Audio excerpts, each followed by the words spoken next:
Hello friends, I hope you are well. Welcome to this week's episode of The Dirt Report, the tech and telco show dedicated to Australian news, tech and straight up shenanigans. And have we got some shenanigans for you today? We surely do. We have telco's advice to share and play nice, and Nanny State cracks down on online trolls, reminding you to toss a coin to your witcher. He may just take on that troll for you. Thanks for jumping in. Make sure to like this video if you did, subscribe if you'd like to support us, and get notified of all future videos. Let's get started by rolling the intro.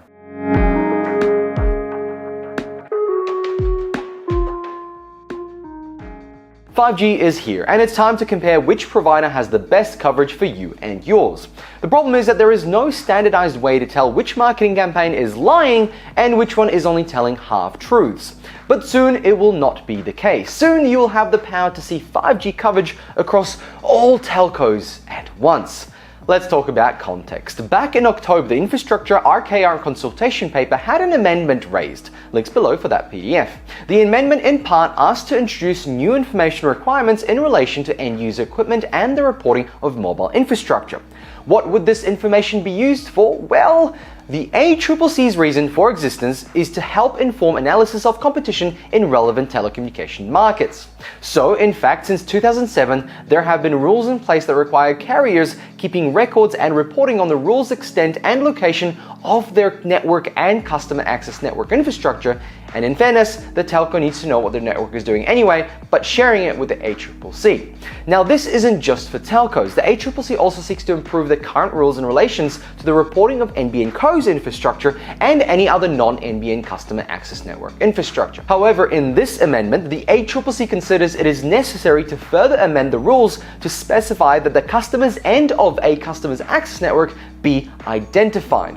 This is intended to largely apply to NBN Co, but also other providers with a similar type of fixed line and wireless infrastructure where the customer is in a fixed location. Secondly, the amendment also aids the interpretation of reports on mobile infrastructure.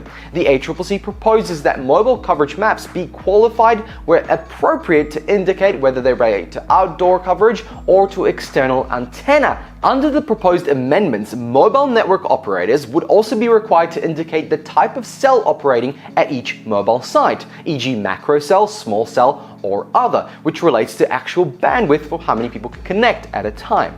These amendments should provide an improving way to compare the networks of all wireless infrastructure providers, because it's not just about how much color is covering the map and you're in that suburb. It actually depends on what tower is located in that area, and if it's this type of tower, A or B, will then justify how good of a signal you'll get. If you're from Perth, you may know this already, but Canning Vale has the worst signal I have ever seen. So to facilitate analysis of the information reported and comparability across operators, the ACCC also considered the rules should specify the required level of aggregation of the information provided in the reports.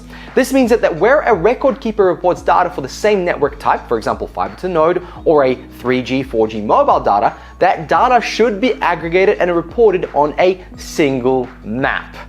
Brilliant. This would then be representative of the record keeper's entire national footprint for the particular network technology across all carriers in Australia. The amendment also clarifies that any symbol depicted in the maps must be accompanied by a full description of the type of asset it represents. This will give us a lot more information and understanding across all the networks as to what's going on. It's actually really exciting. The ACCC also proposes that record keepers advise the ACCC about any changes in the methodology used to prepare the reports, particularly in relation to coverage. The rest of the document goes into the methodology of how the data should be structured, the process, and ACCC suggestions. Also, they do call out that it shouldn't be that hard either. This is great news for consumers. Soon, maybe not tomorrow, but one day, you, the consumer, will have access to a standardized map that will let you compare each carrier of their coverage, and we're definitely going to be making a video about that to help you understand that map, because I bet you it's not going to be easy at first. The important part is the standardization, of course, but I believe even visualization on one screen really helps across all the carriers in Australia. Let me know below if you have used a coverage map of a mobile carrier to decide whether to purchase service from them, and did you go to their other carrier's website to compare. Next up, Nanny States, Trolls, and The Witcher. The Witcher Season 2 is out this month. That is all I have to say about that. I'm excited. Maybe you are. Let me know in the comments below. But trolls beware.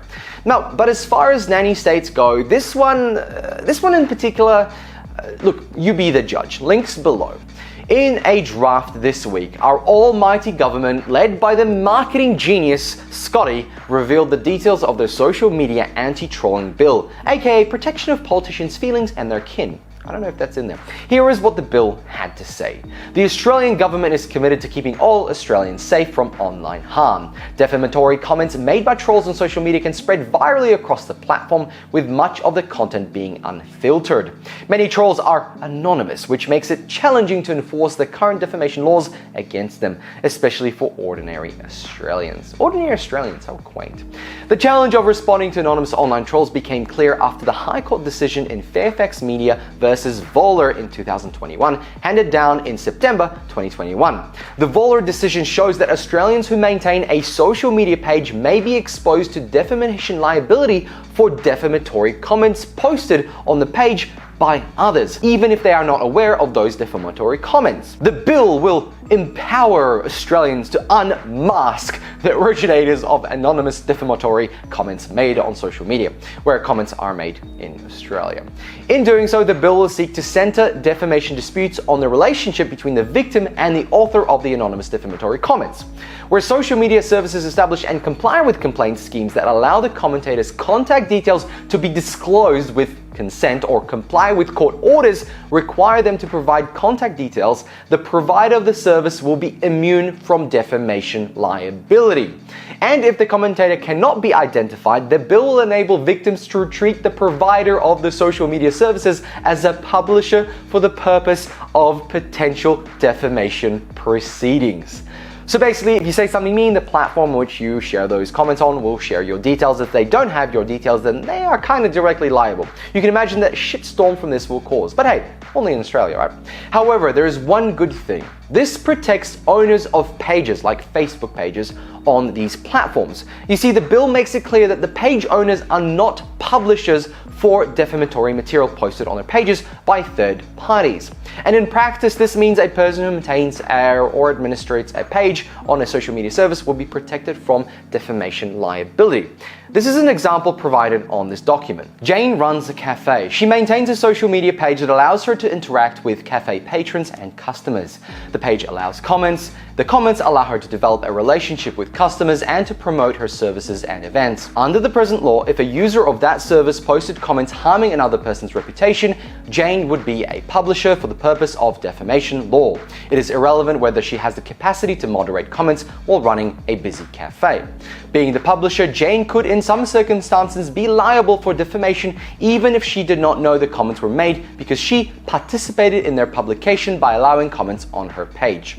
The bill would make it clear that Jane is not a publisher for the purposes of defamation law.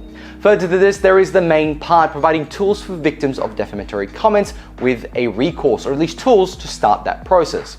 This means that if you deem a comment defamatory and you deem that you have suffered harm by those comments, you can choose to commence proceedings, and if you cannot name that person in question via the public profile they have, you can request the social media platform to release their information via an end user information disclosure order through the court.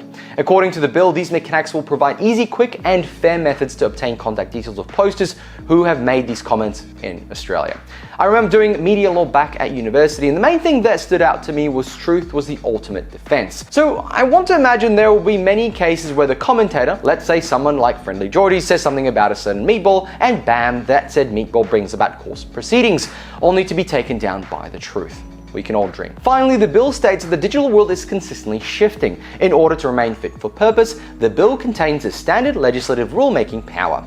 This power allows the Attorney General to ensure elements of the bill remain fit for purpose as new technologies emerge. For example, number 8, the definition of social media services may need to be extended or restricted as new social media technologies develop. Further to this, I noted freedom of speech advocates are having a field day with this one, and while Australian Constitution does not explicitly protect freedom of expression, I'm surprised there aren't protests about this, nor the online privacy bill. For now, the High Court has held that an implied freedom of political communication exists as an indispensable part of the system of representatives and representable government created by the Constitution.